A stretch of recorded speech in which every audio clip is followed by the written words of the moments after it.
10 games to get to know me. This was an idea that was floating around Instagram a while back. I talked about it briefly before, but I thought it would be a fun idea to do. These are games that aren't necessarily the best games of all time, but they mean something to me. They have a special place in my heart, maybe some fun stories attached, and I just wanted to share those with you today. Let me know your 10 games to get to know you in the comments. I think it'd be really fun to hear some of your stories. Alright, we're gonna go through these in alphabetical order. This one might surprise you guys. Probably only a handful of people might guess this one if you knew me like 20 years ago. Otherwise, probably not. Dance Dance Revolution, or DDR as we like to call it.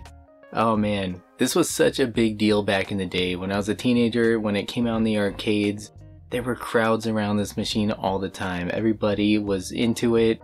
And no, I don't dance in real life, but I can step on arrows, and I got pretty good at it, I think. I could do a lot of the songs on expert, some of the harder songs. I played it to death in the arcades with my friends. Yeah, like I said, it was pretty good, I think. My problem was just being out of shape my entire life. And so you get 3 songs in the arcade, and by the 3rd song, I was always winded and couldn't breathe and sweating like a pig, and I tired out very quickly. But I also had the game at home on the PS1, had those soft dance mats, and I remember playing with like my sisters sometimes, or my friends would come over and play. Yeah, just a great time, and it was really good exercise. Like I say, I was out of shape, not as bad as I am right now, but at a time I was really an obese kid, and DDR actually helped me lose weight and get in better shape. So many of those songs still stick with me in my head.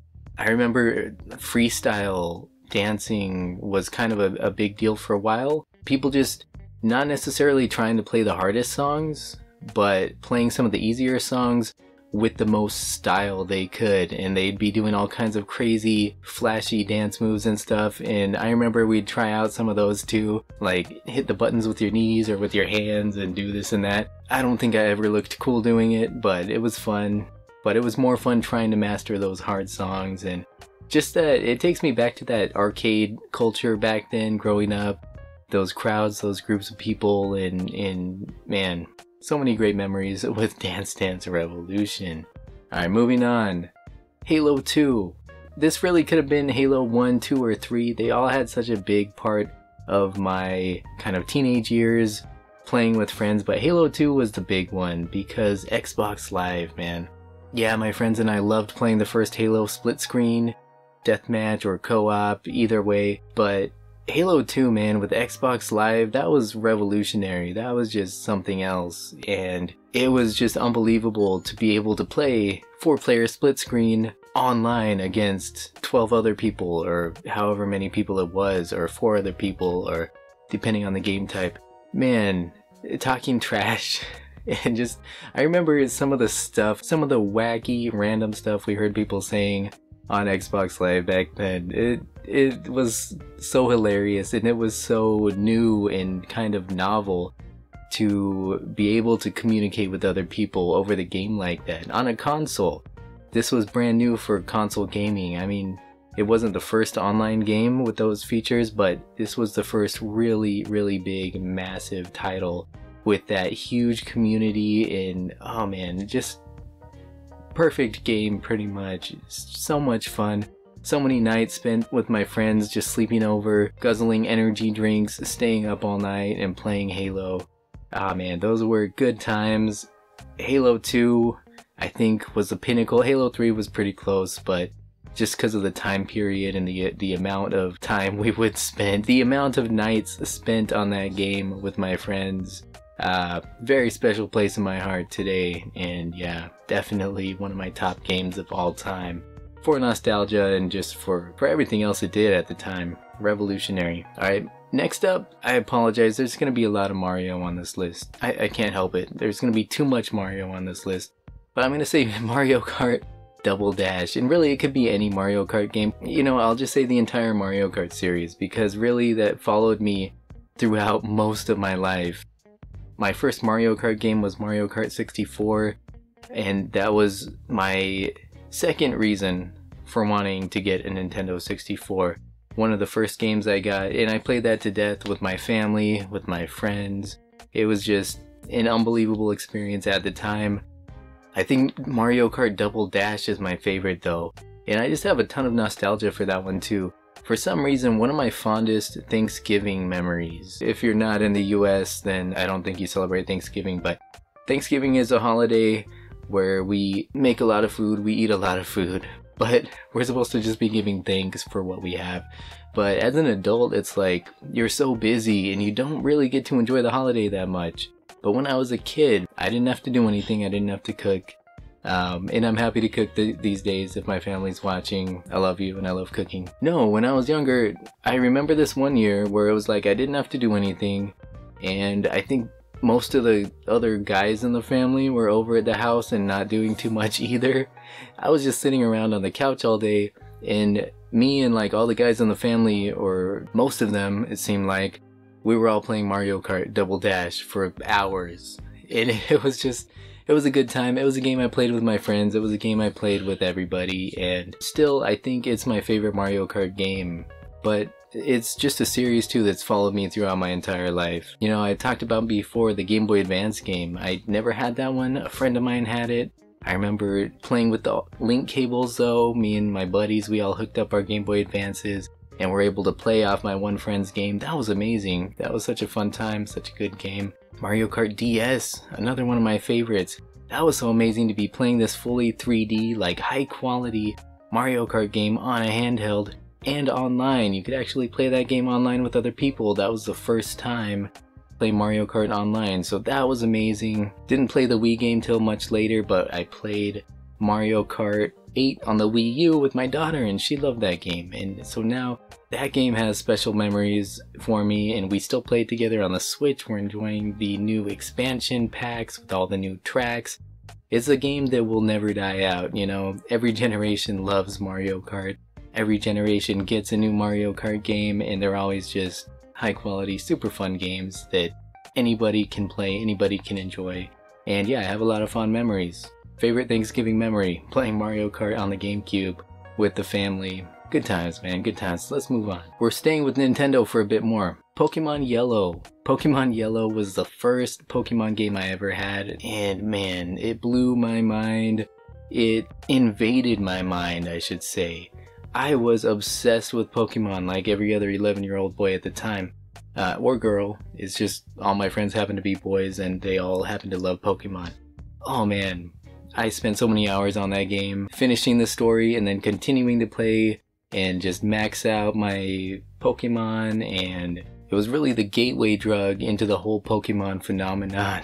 The whole Pokemon epidemic, if you will. Gen 2 was my favorite. Gold and Silver, I think those are the best Pokemon games ever made. But yeah, just countless hours on those games. So addictive. Got me into the card game, and I would go to these card game tournaments every week, and I made friends over there, and I just had a great time. My one really vivid memory playing Pokemon Yellow was going to a church sleepover. It was like a youth group thing, a sleepover, and everybody had to go to sleep early. I mean, for me, it seemed early. Like, I couldn't go to sleep at a reasonable hour. I was not at home. I was with all these other kids. Well, I kind of quietly, secretly stayed awake all night with a couple other kids there, and we were on our Game Boys playing Pokemon, and yeah, that was a lot of fun. It kind of kept me going, and otherwise it would have been kind of a miserable night of lying there awake, not doing anything for hours and hours. So that was a really good time.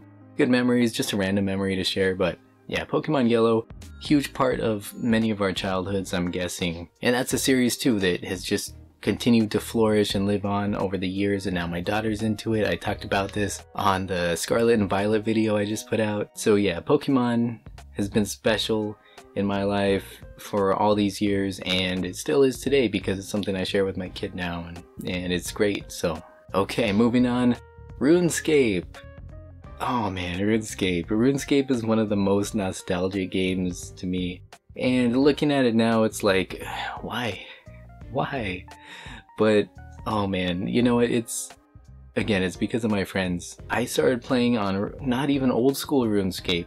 RuneScape Classic, which you can't even play anymore. It was this little isometric game. You could play it in a browser. You didn't have to download anything, and that was so amazing. It was this free, at the time, completely free MMORPG really my first experience with an MMORPG. And it was so great you could play it anywhere, and you didn't need a good PC to play it. There was just so much to do. I made friends on there. I still remember those friends today, even though I have no way of contacting them. M007, thank you so much for helping me out back then. I don't think you're ever going to see this video, but I still remember you. You gave me armor, you helped me after I got scammed. You're a good buddy, so thank you. Eventually my friends all got into it, and we would all just play this thing together for hours, and we'd, you know, go on quests together, we'd train our characters together. There was so much you could do in the game. You could fight monsters, you could go fishing, you could cook, you could go mining and create armor, and there's this whole economy in there. You want to find the best way to make money and get the best items, and man, you know what? Say what you will about RuneScape, but man, it was ambitious back then, and it was amazing. And one of my friends would like refuse to leave the house because he was so addicted to RuneScape. You know who you are if you're watching, buddy. Man, yeah, it was a huge part of our lives for such a long time, and it's something I still kind of revisit every now and then.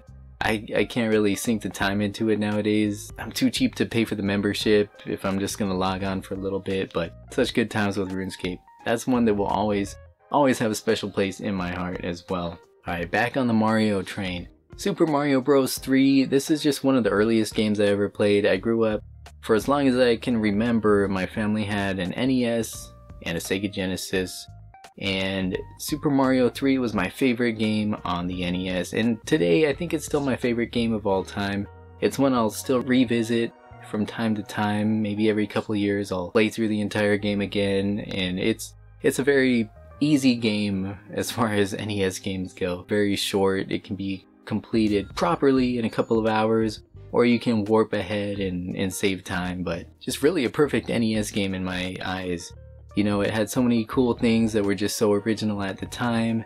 It plays great, it looks great for an 8-bit game, and man, yeah, it established a lot of trends that carried over and are still being seen today in platforming games and other games in general. Love it. I don't have too much else to say about it other than it's just one of the first earliest games I probably ever played, and I still love it to death to this day. So Super Mario 3, one more Mario game. Super Mario 3D World for the Wii U, and yeah, it's on the Switch too, and that's great. But the Wii U has the special memories for me because it was my daughter's first console. I got her that console when she was like 4 years old or something, and she loved that game, and we played it to death. We played it to death so much, and we still do today. We still play it today, either on the Switch or on the Wii U. I think it's very nostalgic for both of us, and yeah, it reminds me of when she was little, and such a great game. And I think it took inspiration from Super Mario Bros. 3, my favorite game of all time. It played like Super Mario 3, but in a 3D environment. It had those short levels, it had the emphasis on collecting those suits and using their different abilities, and simple, fast-paced, fun platforming game with great multiplayer, and just a special game. Reminds me of my kiddo, and that's why it earns its place on this list. Phenomenal game though. This one's not really a Mario game, kind of. We're almost to the end of this list, but here we go. Super Smash Bros. And I'm gonna choose just the series on this, because this is another one that followed me throughout my whole life pretty much. This was the #1 reason I needed to get an N64 as a kid. Seeing that commercial with all the mascots beating each other up, I'm gonna put it on the screen. Oh man, I just couldn't believe it. It was the best thing I had ever seen. All these beloved characters coming together in this fighting game. And it was a fighting game unlike any other. It really established a whole new genre of fighting games, the platform fighter. But it just played perfectly. It was very simple to pick up and play. It had 4-player supports. My friends would come over, we'd play this thing like every day. Play it with my dad, play it with everybody on the 64. Then eventually the GameCube version came out, played that a ton with friends and family. That game was always on heavy rotation. No matter who was around, chances are we were playing Smash Bros. Again, fast forwarding to the Wii U era. My daughter got into it. We played that a ton on the Wii U. We played a ton on the Switch now, and just another one of those games. It's been a lifelong series, a big part of my life, and it's all about those memories you know, sharing those times with the people around you who are important to you, whether it be family or friends. That's really what it comes down to. Smash Bros is just one of those crowd pleasers. Everybody loves it. Everybody has a good time playing together, and definitely has a special place in my heart. So, alright, we're down to 2 more games. This is my number 1 PS1 game from that video. It's Tekken 3. This game's very nostalgic to me because I would play this game like every night with my dad for months and months and months. It is, I think, the best fighting game on the PS1. It was amazing at the time. Those graphics, those chunky looking polygons, they looked absolutely incredible back then, and the game was just so fluid and just felt so good to play, and it was fun to try and master all the different characters, learn all their moves. My dad and I, every time we would play through each character, we would go through each and every character and play a match as each one, sometimes twice. And we played that game so much that I got sick of it after a while, but I still loved it, and I still love it today, and it just takes me back to being a kid and playing with my dad. My dad passed away when I was a teenager. It's been a long time now, but you know, that game makes me think of him. It reminds me of all those times, and yeah, very special to me. Great game, great franchise, but that was the peak of my time playing it. It's Tekken 3 on the PS1. Fantastic game of its era. And for the last one, I'm just going with something modern. This one isn't quite so crazy. This is something I kind of played by myself a few years ago, and that's Uncharted 4. The whole Uncharted series was amazing. It's one of my favorite franchises in gaming. Of course, it's pretty much over now. I think we're gonna see more Uncharted games in the future, but Naughty Dog's not doing them anymore, and I don't think it's gonna be the same. The first one I played was part 2, and from that opening sequence when you're hanging off that cliff, oh man, I just knew I was in for something special. I played through that one, I played the first one, I played the third one, then eventually the fourth one. It was just such a bittersweet culmination of the series coming to an end. You know, it was the end of Nathan Drake's story, his one last adventure, because he's getting old and he's settled down and he's feeling this longing for that. You know, as happy as he is as this retired family man, he's longing for that adventure of his younger days, and it made me feel a lot of things as somebody who's getting older as well. Like, I think there's always that part of you that it has all these ambitions, or had all these ambitions when you're younger, and then, you know, life plays out how it does, and you sometimes look back on that stuff and you're like, oh, you know what, I never did this or that, or I want to have this adventure. And it just hit me on a real personal level. And that one scene where they're playing Crash Bandicoot on the PS1. It was a little nod from Naughty Dog. It was a look back at their history, at their past, and you could actually play that one level of Crash where you're running away from the boulder, and that took me right back to my childhood, and that made me feel even older, and it hit me that much more deeply. And I just can't tell you, it was a phenomenal game, full of action, great storytelling. It was the perfect ending to the series. Very bittersweet, but it just hit me on such an emotional level that I can't even tell you. I was fighting back tears during some of that game, and again, because it was the end of a series I loved so much, and also just because it was a very emotional experience personally. And that's that, man. That is that. So those are 10 games to get to know me. I thought this would be a fun video to do. And like I said, I'd love to hear from you. What are some games to get to know you? Thanks for listening. Thanks for watching. I appreciate you. Take care. I'll see you next time.